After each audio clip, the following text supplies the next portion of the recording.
get started with Ira Winderman. Hey, Gabe, I know sometimes you just don't know till you know what it's like to get out there, to play big minutes, to get your opportunity, to contribute, to have when things are at stake. These last two games, what do you think they'll do for you long term to get the extended run, to get involved in the sets, both offensively and defensively, in meaningful moments? What do you think this will do for you going forward? Thank you.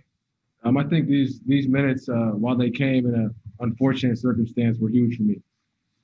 One thing I needed to do was just get some experience to play. I did some good things both nights. I did more bad things tonight than the other night.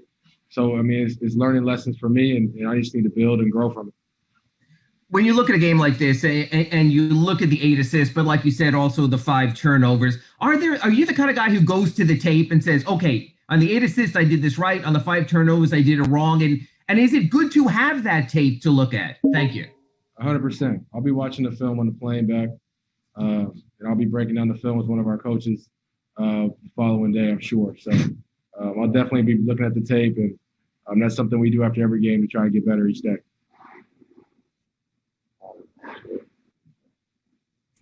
Next, we have Anthony Chang. Hey, Gabe. Spo said before the game today, this is probably the healthiest you've been in 2 years. How do you feel physically, obviously, after these 2 games, and kind of how much of a difference have you felt that's made for you on the court? Yeah. I'm happy to be healthy to start there.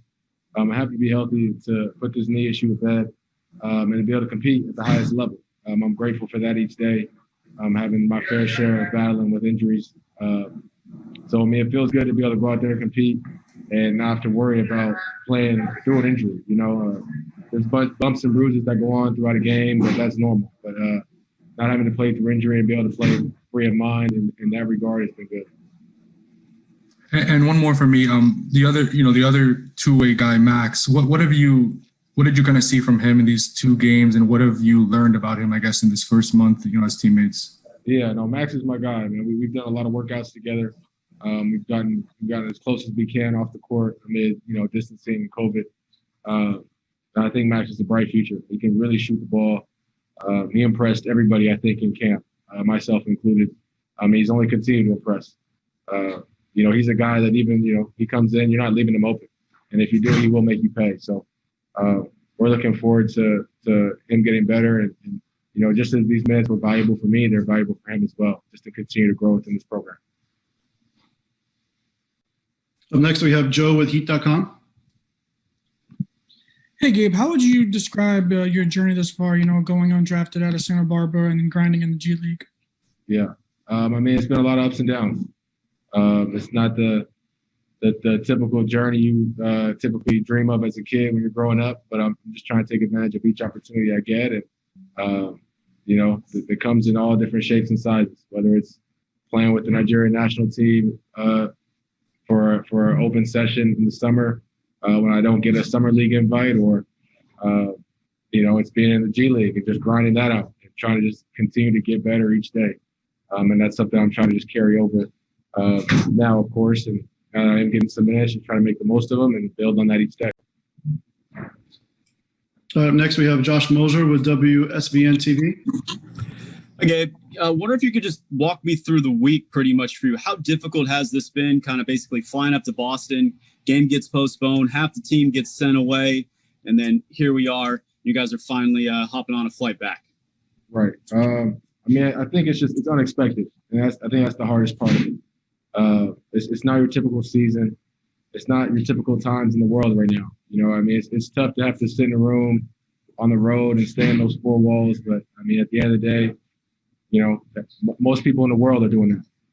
And they're having to quarantine and battle this virus in their way they can. So me personally, I'm grateful we have basketball. I'm grateful that the league's still going and that I'm able to do my job and play the game I love and compete amidst those challenges off the court and trying to deal with this virus. I think everyone is dealing with it the best they can. Even you guys, some of these interviews looks like you're doing them in your home. We're all trying to just make the best of the situation. Thanks, Gabe. Next, we have Mateo Mayorga.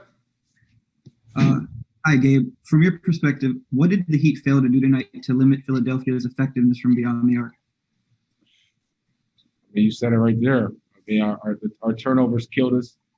I think at one point I looked up, we had like 15 or 16 turnovers. And a lot of those led to Ben Simmons in transition. And that's where he's extremely effective. You know, I mean, he's an all-star. He's a great talent. And he's extremely effective in transition. A lot of those transitions ended in dunks or kick-out threes. So those hurt us. I thought we did a decent job protecting the paint early on, but we almost overhelped and we gave up a lot of threes. So we got to be higher in the gaps. We got to be earlier on our strengths and get to shooters. Lastly, Gabe, a couple of days ago, Coach Spo talked about wanting to proceed with the profession in the safest and healthiest possible way. How comfortable would you be returning to a bubble format if that indeed was the only way to do so, sir? Thank you. Returning to what? Say it again, I'm sorry. Returning to a bubble format if that was indeed the only way to proceed with the profession in the safest possible way. You know, I think it seems like we're doing everything we can as far as the league goes and the NBPA to collaborate and try to make the best situation. I know from what I'm hearing, a lot of people don't really want to return to a bubble. You know, it's nice to be at home. You know, it's nice to go home and sleep in your own bed. But if that's what we have to do, that's what we have to do. Like I said, I'm grateful to have this game and to have my job amidst everything going on. So I want to compete. I want to win. I want to play this game. So if that's what it takes for us to play, I'm in. All right. Thank you, Gabe. Appreciate it. Thank you very much.